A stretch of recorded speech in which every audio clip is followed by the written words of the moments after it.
பாருங்கள், இப்போ நான் என்ன பண்ணுறேன்னா, காய் துருவுற கட்டையில் நான் ஒரு முட்டைக்கோஸை 4 பங்காக வெட்டி நான் இந்த மாதிரி ஒன்று ஒன்றா எடுத்து துருவிக்கிறேன். அது துருவும் போது பாருங்களேன் எவ்வளோ அழகாக பூ மாதிரி வந்திருக்குன்னு. நான் எல்லாத்துக்கும் இதே மாதிரி துருவி நான் ஒரு பவுலில் இப்போ நான் எடுத்து வச்சுக்கிட்டேன். ஸோ நீங்கள் கத்தியில் வெட்டினா கூட இந்த அளவுக்கு காய் உங்களுக்கு வராது. நீங்கள் இந்த மாதிரி துருவி எடுத்துக்கும் பொழுது தான் அந்த உருண்டை உங்களுக்கு பொரிக்கும் பொழுது நல்லா சுவையாக இருக்கும். காயும் நல்லா கொஞ்சம் வெந்திருக்கும். அடுத்து இப்போ நான் உப்பு ஒரு ஸ்பூனை சேர்த்துக்க போகிறேன். அடுத்ததாக மிளகாய்த்தூள் காரத்துக்கு ஒரு ஸ்பூன் சேர்த்துக்கிறேன். அடுத்து உங்களுக்கு கலருக்காக காஷ்மீரி மிளகாய்த்தூள் ஒரு ஸ்பூன் நீங்கள் சேர்த்துக்கோங்க. அடுத்ததாக வந்துட்டு நான் கரம் மசாலாத்தூள் ஒரு ஸ்பூன் அளவுக்கு நான் எடுத்துருக்கிறேன். அடுத்ததாக நான் மிளகுத்தூள் இடித்ததை நான் ஒரு ஸ்பூனு எடுத்து வச்சுக்கிறேன். அடுத்து இஞ்சி பூண்டு பேஸ்ட்டு நான் அதோடு சேர்த்து கலந்துக்கிறேன் ஒரு ஸ்பூனு. ஸோ இது எல்லாத்தையும் சேர்த்து இப்போ நம்ம என்ன பண்ண போகிறோன்னா நல்லா மிக்ஸ் பண்ண போகிறோம். ஸோ மிக்ஸ் பண்ணும் பொழுது உங்களுக்கு அந்த டேஸ்ட் இன்னும் கூடுதலாக வரும். நீங்கள் நல்லா பிசையணும். பாருங்கள், பிசையும் பொழுது ஒரு சொட்டு தண்ணி கூட நீங்கள் விடவே தேவையில்லை. தண்ணி சேர்க்காம தான் நீங்கள் இதை பிசையணும். ஏன்னா ஆல்ரெடி முட்டைகோஸ்லேயே நல்ல ஈரத்தன்மை அதிகமாக இருக்கிறதுனால நம்ம அதில் தண்ணி சேர்க்க வேண்டிய அவசியமே இல்லை. அடுத்ததாக நம்ம என்ன சேர்க்க போகிறோன்றதையும் நான் சொல்கிறேன். பாருங்களேன், தண்ணி சேர்க்காமலே எப்படி வந்திருக்குன்னு இந்த முட்டைகோஸோட மசாலா எப்படி வந்திருக்குன்னு பாருங்கள். அடுத்ததாக நான் மைதா மாவு ஒரு 4 ஸ்பூனு நான் சேர்த்துக்கிறேன். அடுத்ததாக நல்லா பிசையணும். ஸோ ஒரு 4 ஸ்பூன் எடுத்துக்கிட்டாலே போதும். நல்லா பிசையணும். அதுவும் பாருங்கள், நான் தண்ணியே சேர்க்காம தான் நான் பிசைகிறேன். ஸோ நீங்கள் தண்ணி சேர்க்காமல் பிசைஞ்சுக்கோங்க. அடுத்ததாக பார்த்திங்கன்னா மைதா மாவுக்கு அப்புறம் நம்ம அடுத்து என்ன சேர்க்க போகிறோம்னா கார்ன்ஃப்ளவர் மாவு ஒரு 2 டேபிள் ஸ்பூன் சேர்த்துக்கிட்டால் போதும். ரொம்ப நிறைய வேணாம், ஒரு 2 டேபிள் ஸ்பூன் சேர்த்துக்கிட்டோம்னா பிசைஞ்சதுக்கப்புறம் பாருங்கள் எப்படி இருக்குன்னு இந்த மாதிரி தான் வரும். ஸோ இதை நீங்கள் பால் மாதிரி உருட்டி செய்யலாம். அடுத்தது நீங்கள் பருப்பு வடை மாதிரி கூட தட்டியும் நம்ம எண்ணெயில் போட்டு இருக்கலாம். ஸோ இதை ஒரு 2 மினிட்ஸ் நம்ம கொஞ்சம் 2 மினிட்ஸ் 3 மினிட்ஸ் நம்ம என்ன பண்ண போகிறோம்னா அப்படியே ஓரமாக எடுத்து வச்சிடலாம். அடுத்ததாக நம்ம ஆனியன்லாம் கொஞ்சம் கட் பண்ணுறதெல்லாம் இருக்குது. ஸோ அதெல்லாம் நம்ம அடுத்தது ரெடி பண்ணுவோம். அடுத்து இப்போ ஒரு ஆனியன் நீங்கள் பெரிய ஆனியன் எடுத்துக்கிட்டிங்கன்னா போதும். அந்த வெங்காயத்தை நீங்கள் நல்லா பொடிசாக கட் பண்ணிக்கோங்க. அடுத்ததாக நம்ம இதை பொடிசாக கட் பண்ணி ஓரமாக எடுத்து வச்சுக்கோங்க. என்கிட்ட நான் ஒரு 3 குடமிளகாய் எடுத்திருக்கேன். நீங்கள் எந்த குடமிளகாய் வேணாலும் நீங்கள் எடுத்துக்கலாம். உங்கள்கிட்ட நீங்கள் என்ன மார்க்கெட்டில் எது வாங்கியிருந்தாலும் எந்த குடமிளகாய் எடுத்திருந்தாலும் நீங்கள் உங்களுக்கு தேவையானதை எடுத்து வச்சுக்கோங்க. நான் எனக்கு 3 கலரில் வாங்கியிருக்கேன். நான் இப்போ அந்த குடமிளகாயெல்லாம் நான் எடுத்து கட் பண்ணி எடுத்து வச்சுக்கிறேன்.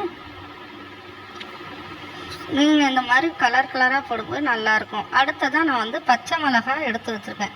இப்போ பச்சை மிளகாய் அடுத்தது பூண்டு ஒரு 4-5 பல் எடுத்து வச்சு அதை கொஞ்சம் பொடிச்சா கொஞ்சம் இஞ்சி கொஞ்சம் எடுத்து அதையும் பொடிச்சா கொஞ்சம் கட் பண்ணி எடுத்து வச்சுக்கிட்டேன்.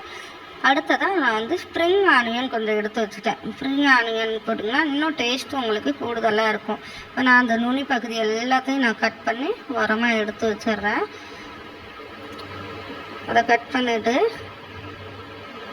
அதில் இருக்கிற அந்த சின்ன ஆனியனை நம்ம கட் பண்ணி தனியாக எடுத்து வச்சுக்கலாம்.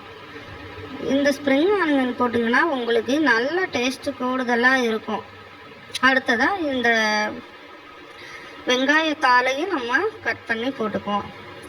அதையும் கொஞ்சம் பிடிச்சா எடுத்து ஒரு பவுலில் மாற்றி வச்சுக்குவோம். அடுத்ததாக இந்த பிசைஞ்சு வச்சுருக்கிற மாவில் நம்ம என்ன பண்ணணும்னா நம்ம கையில் ஒரு எண்ணெய் கொஞ்சம் தடவி நீங்கள் ஒரு பால் மாதிரி உருட்டலாம். இல்லையா ஒரு கையிலே நீங்கள் பால் மாதிரி கூட நீங்கள் லைட்டாக தண்ணி இது பண்ண கூட நீங்கள் அப்படியே சேர்த்து ஒரு பால் மாதிரி கூட உருட்டிக்கலாம். கையை கொஞ்சம் நனைச்சிட்டு தண்ணி மட்டும் இதில் ஆட் பண்ணிடாதீங்க. நீங்கள் இந்த மாதிரி சேர்த்தாலே பால் மாதிரி உங்களுக்கு அழகாக வந்துடும். பாருங்கள், இவ்வளோ அழகாக உருட்டி பால் எடுத்து வச்சுட்டேங்க. அடுத்ததாக நம்ம என்ன பண்ண போகிறோம், ஒரு பாத்திரத்தை எடுத்து நம்ம அடுப்பில் வச்சுட்டு அதில் என்னன்னா எண்ணெய் கொஞ்சம் நிறையா ஊற்றிக்கணும்.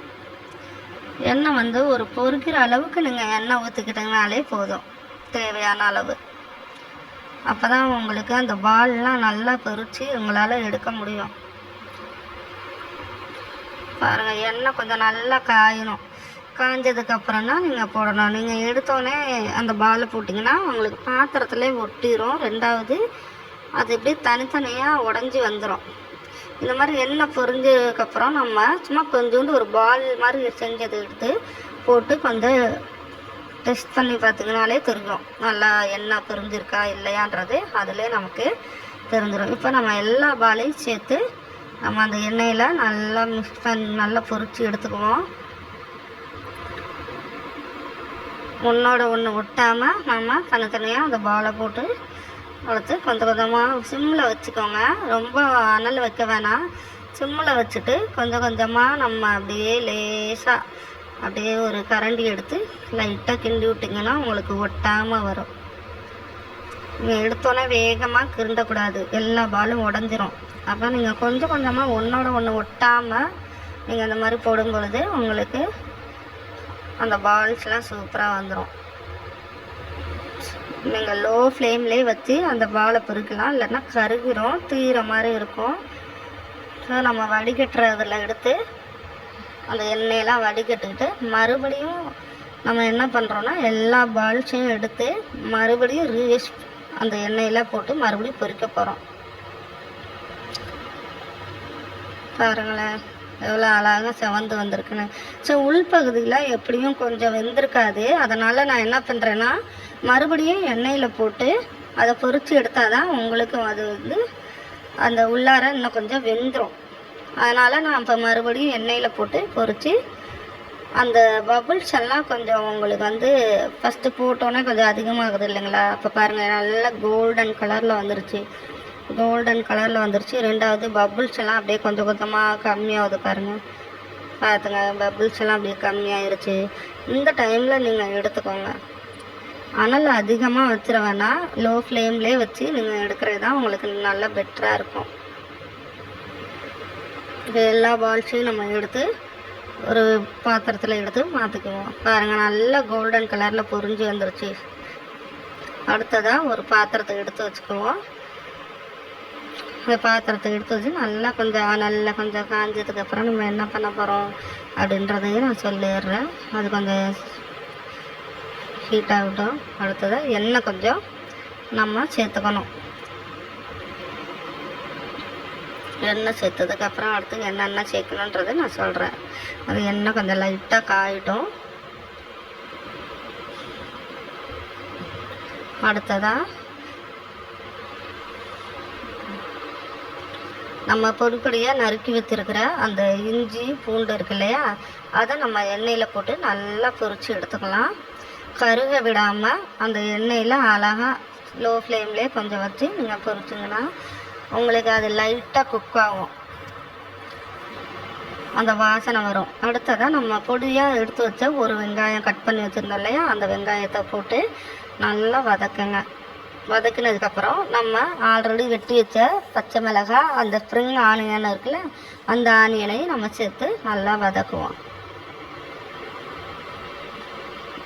அடுத்ததாக நம்ம வெட்டி வச்சுருக்கிற அந்த குடமிளகாய் இருக்கு இல்லையா, அதையும் சேர்த்துக்குவோம். சேர்த்து நல்லா வதக்க உங்களுக்கு அது டேஸ்ட்டு கொடுக்கும். அடுத்ததாக உப்பு கொஞ்சம் சேர்த்துக்கோங்க, அதோட லைட்டாக சேர்த்துக்கோங்க, நிறையா வேண்டாம், அரை உப்பை சேர்த்துக்கோங்க. நல்லா வதக்கிக்கோங்க. அடுத்ததாக வந்துட்டு மிளகு பொடியாக சேர்த்து வச்ச மிளகு இருக்கு இல்லையா, அந்த மிளகு தூளை கொஞ்சோண்டு தூவிக்கோங்க. நீங்கள் நிறையா சேர்க்க வேணாம். அடுத்தது சோயா சாஸ் கொஞ்சம் சேர்த்துக்கோங்க. சோயா சாஸும் அதிகமாக சேர்க்கக்கூடாது, க்ரீன் சில்லி கொஞ்சம் சேர்த்துக்கலாம். அடுத்ததாக வந்துட்டு வினிகர் ஒரு ஸ்பூன் நம்ம சேர்த்துக்கலாம். அடுத்து டொமேட்டோ சாஸ் கொஞ்சம் சேர்த்துக்குவோம்.